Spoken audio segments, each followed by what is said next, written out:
The Morrigan, also known as the Phantom Queen or Morrigu, is one of the most complex and multifaceted figures in Irish mythology, spanning various roles and characteristics, including that of a goddess of war, fate, and death. Here, I will elucidate on her origins, stories, and how she was perceived throughout history. Origins and characteristics. The Morrigan is often conceived as a triple goddess, comprising the individuals Barb, Macha, and Nemain, or sometimes Anand. These figures are interconnected in the mythology and sometimes are interchangeable. Her roots are deep in the Celtic pre-Christian mythology, which is echoed in medieval Irish texts, depicting her as a member of the Tuatha De Danann, a group of supernatural beings who were worshipped as deities. Mythological accounts. 1. Role in the mythological cycle. In the ancient texts comprising the mythological cycle, the Morrigan often appears as a figure foretelling doom or death, involving herself in the affairs of humans and gods alike, usually through foretelling the outcome of battles and wars. She sometimes uses her shape-shifting ability to influence the outcomes, transforming into a crow or raven, animals associated with battle and death.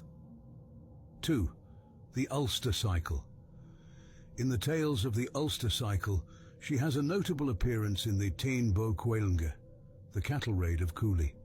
In this story, she offers her love to the hero Cú Chulainn, but he fails to recognize her and rejects her advances.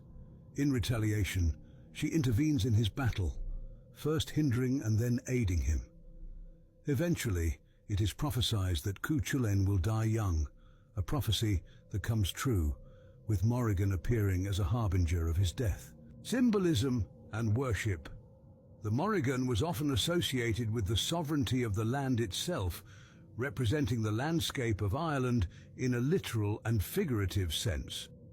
Her connections to rivers, lakes, and fertile earth underscore her as a deity who is deeply intertwined with the health and prosperity of the land.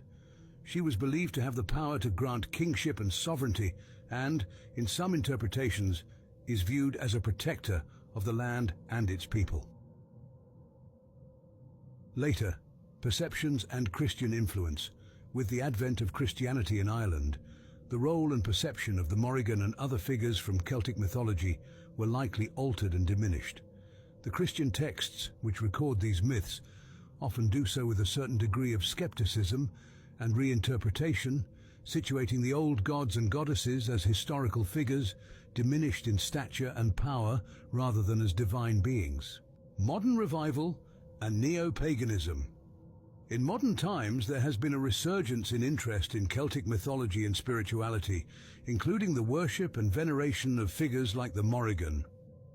Many neo-pagan traditions, including some forms of Wicca, have reincorporated the Morrigan into their pantheons and practices, sometimes emphasizing her role as a goddess of magic, fertility, and death.